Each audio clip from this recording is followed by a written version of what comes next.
Adaraa keessan qimamochii mana madaamii jirtanii adaraa keessan mana namaa keessatti wanta kana hin hojjetina. Akkasuma immoo miidiyaa irrattis waan hin barbaachisne waan ija namaatti hin barbaachifne hin hojjetina. Ashamaa akkam jirtu hordoftoota kabajamtoota koo nagaa keessanii ani nagaa kootti galata waaqayyoo seellee baga nagaa taatan baga jiraatan sin jecha.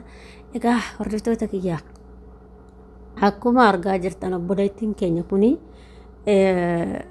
qunxaadhaan kan isheen suuraa kaatee garuu ishiin akka viidiyoo waraabaa jirti.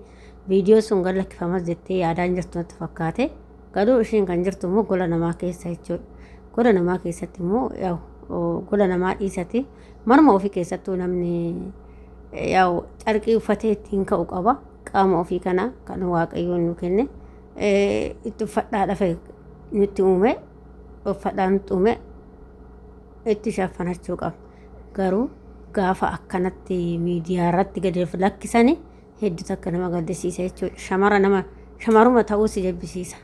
Maaliif wanti kun isheerraa hin eegamu obboleettii kana jechuudha.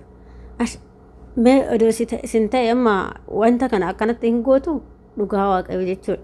Maaliif wanna hin barbaachisne wanna miidiyaa irratti hojjetamuu fi wanna miidiyaa irratti hin hojjetamne addaan baastanii beekuu qabdu. Keessattuu ijoollee haarawaa dhuftanii jechuudha. Maaliif maaltu waraabamaa maaltu waraabamne gola namaa keessattis akkasuma immoo miidiyaa irrattis wanni ijaaf namaa toluu fi hin tolle hin jira jechuudha. Amma tuni qulluma jechuu hin dandeessaa bar qulluma jechuu hin dandeessaa. Garuu ishee viidiyoo waraabaarti. Ani hin deemu ta'ee viidiyoo sun hin deema hin argamu ta'ee jedhe ta'ee ani maal ta'ee ani fooluuf ta'ee waan isaayyuu naa galuu dide. Garuu obboleewwan koo hanga isinii danda'ametti wanta hin barbaachisne gola namaa keessatti hin hojjetinaa badan. Maaliif gaarii miti. Dhugaa rabbii wanta akkanaa kun gola namaa keessatti gaafa hojjettanii rakkina isinirraan ga'a. Osoo yookiin madaamii keessa argitee rakkoo guddaa isinirraan geessisiisti jechuudha.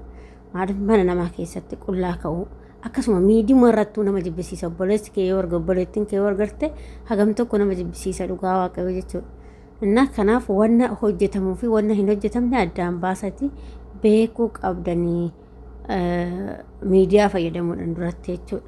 Maaliif namni aguma fe'illee ta'u xiqqoosa saalfachuu qabdanii bar saalfachuu qabna waan tokko dabalu maalla godha ofii nan bula yoo jetteeyyuu saalfachuu qabda. Aadaa keetis eeguu qabda safuu kee eeguu qabda. Akkasitti deemaa malee kushiinaa keessatti yookiin immoo mana namaa keessatti waan akkanaa hin hawwatan. Mana namaa dhiisi manuma keetu jiraatte wanti miidiyaa irratti gad lakkistuu fi wanti ati keessa waraabamee siif yookiin moobaayilii keessa taa'u garaagarummaa guddaa qaba jechuudha. Tokkoo matiishi miidiyaa jechuun nama hundatu si arga obboleetti koo. Moobaayilii kee yoo ta'e immoo namuma tokko ofuma keetii agarta malee namni moobaayilii keessi harkaa fuudhee si ilaalu hin jiru jechuudha. Garuu miidiyaa jechuun immoo nama hundatu arga jechuudha. Hundumatu fayyadama hundumatu arga viidiyoo nuti gad lakkisnu kana jechuudha. Kanaaf immoo waan hin barbaachisne waan ija namaatti hin tolle gadi dhiisinaa jechuudha. Maaliif ofii keenyaa balleessinee yeroo tokko jaraanillee badaadhaa jennu ofii keenyaa balleessinee jechuudha. Isin galee ofuma keenyaaf balleessina gisee baay'ee nan argaa miidiyaa kana irratti jechuudha. Ofii isaanii ofuma keenya mana isaanii keessatti waan taane hojjennaa ijoollee isaaniitti qoccollee booda immoo ofii keenya rakkinni gaafa nurra gahu akkana nu goote akkana nu goote akkana nu goote jenna. Kun immoo ta'uu hin qabu. Isin galee maaliif haguma fe'illee ta'u mana namaa keessatti obsuutu nu barbaachisa. Waan nuti dhufu hundaa qormaata nuti dhufu hundaa obsuu qabna malee akkuma mana keenyaa san ta'uu hin qabne jechuudha. Isin galtee manuma haadha ofiitu keessattuyyuu of eeggachuu safuu eeggachuu waan nu barbaachisne yoo hojjenne haati keenyaa nu loltu jechuudha. Kanaaf isinillee gola namaa keessatti yeroo suuraa kaatan yeroo immoo viidiyoo waraabdan viidiyoo sun kan akkamiiti viidiyoo sun namni ilaale maallaa hin jedhu jettanii safuu keessan eeggachuu qabdanii aadaa keessan eeggachuu qabdanii baqa ofuma qottoo qabdu. Yoo fakkeenyaaf immoo lakki viidiyoo kiyya waraabbadhee moobaayilii kee keessaa ta'utti miidiyaa irratti hin lakkisnaa baqa. Maaliif miidiyaa nama hundatu argaa akkuma isin jedhee kan immoo moobaayilii si qofatu argaa jechuudha. Si galee kanaaf adaraa keessan gisee tokko bar ijoolleen hin beekanatti fakkaate akka miidiyaan viidiyoo namaa kana lallaalu viidiyoon kun akka deemu hin beekanatti fakkaate ta'e ani waan isaan beeku. Maaliif ijoollee baay'eedha waan akkanaa kana yookiin immoo osoo uffata faajira waraabanii gad lakkisu bar maaliif tasa gallakkifame ta'e beekanii dallatan ta'e yookiin immoo hiriyaadhaaf erguuf waraaban ta'e ani naaf galuu jechuudha. Tunis amma akka nama kun hiriyaadhaaf waraabu ergutuutti waraabde jechuudha. Yookiin immoo akka waan abbaa manaa ishee bira jirtu waan akkasiiti. Yookiin immoo akka nama viidiyoodhaan abbaa manaa ishee ilaalaa jirutti waraabaa jirti mucayyoon kun jechuudha. Garuu inni gallakkifamee jira jechuudha. Inni miidiyaa arrafamaa jira jechuudha. Kanaaf of eeggannoo godhaayee obboleewwan koo gizee viidiyoo waraabdan of eeggachuu qabdan. Maaliif wanni safuu cabsuu fi hin cabsine addaan baastanii beekuu qabdan malee zalaaquma viidiyoo ta'ee fi akkuma argitanitti waraabdanii gallakkisuun namatu arga jechuudha. Si qofaa miti kan argu nama viidiyoo na ooltu viidiyoo kee ilaaluu danda'a jechuudha. Garuu immoo viidiyoo akkanaa kun hin deemaa jedhugaa sin deemaa viidiyoon akkanaa kun kan namni kun ajandaa jedhaa odeegal ari'a jechuudha. Viidiyoo akkanaa kana baqa.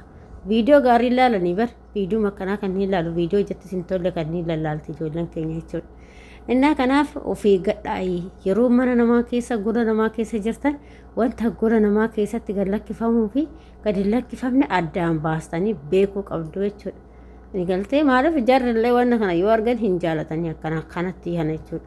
Maaliif namni yoo seera waan barumsa qabu yoo dabarsite ilmoon teetillee waan gaarii sirraa baratti atillee immoo waan gaarii lafa gootaa jechuudha akka seenatitti ishee.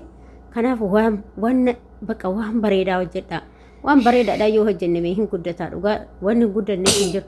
Amma fakkeenya namni fooduudhaaf jecha waan baay'ee hojjeta rabbi waan baay'ee jedhasi waan baay'ee hojjetas garuu waan gaariidhaa wada hojjettanii foolollis hin ta'a hin guddattalleedha. Namni seebbisaa atillee waan gaarii lafa gootii deemtaa namni namarraallee fakkeenya taataa jechuudha. Sii galee fakkeenya namaafis fakkeenya taataa jechuudha walumaa galatti. Kanaaf wanna hin barbaachifne adaraa keessa hin hojjetinaa isiniin jedha hundumti keessaniyyuu isiniin jechuu jaaladha. Qimamootee kooyi har'a gorsi kun qimamootee mana madaamii jiranii fi ijoollee akkasuma suuraa adda addaa wantoota isaan hin barbaachisne kaasanii gad lakkisanii dhaamsa keessanii irraa of eeggadhaa isiniin jedha.